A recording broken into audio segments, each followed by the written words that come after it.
আসসালামু আলাইকুম প্রিয় বন্ধুরা। আমার প্রিয় বন্ধু কুরবানি নিয়ে অনেক সুন্দর একটি চমৎকার ছড়া বলবেন। জিলহজের ওই চাঁদ উঠেছে, দরবার হলো শুরু। জিলহজের ওই চাঁদ উঠেছে, দরবার হলো শুরু। হাদিস মতে পাওয়া গেল 7 জনে এক গরু। 7 জনে কুরবানি দিব ঠিক করেছি ভাই। 7 জনে কুরবানি দিব ঠিক করেছি ভাই। ওসা মোটা গরু কিনো, গোস্ত বেশি পায়।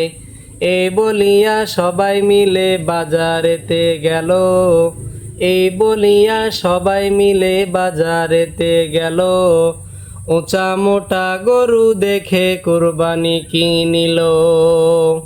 ঈদের নামাজ পড়ে সে জবাই করলো গরু। ঈদের নামাজ পড়ে সে জবাই করলো গরু। সেখান থেকে কেবল বাপু ঝগড়া হলো শুরু। সলিমউদ্দিন চৌকি সারাই কলিমদ্দির বলে। সলিমউদ্দিন চৌকি সারাই কলিমদ্দির বলে, কলিজা আর মফসা কেম্বা বঠির পিঠের তলে। সলিম বলে কলিমদ্দির সত্য কথা বটে। সলিম বলে কলিমদ্দির সত্য কথা বটে। খালি কাঠির হাড় দেখি তার সিনা গেল কুটে। হাড় হাড্ডি সবই আছে, সিনা কেম্বা নাই। হাড় হাড্ডি সবই আছে, সিনা কেম্বা নাই।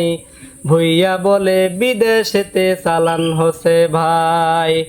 ভুইয়া বলে গবরা কিন্তু ঝগড়া লাগার জম।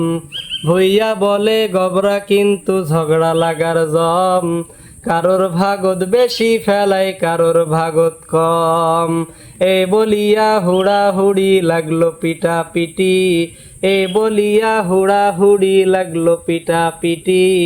কেউ বা এসে করে রে ভাই গোস্ত ছিটা ছিটি।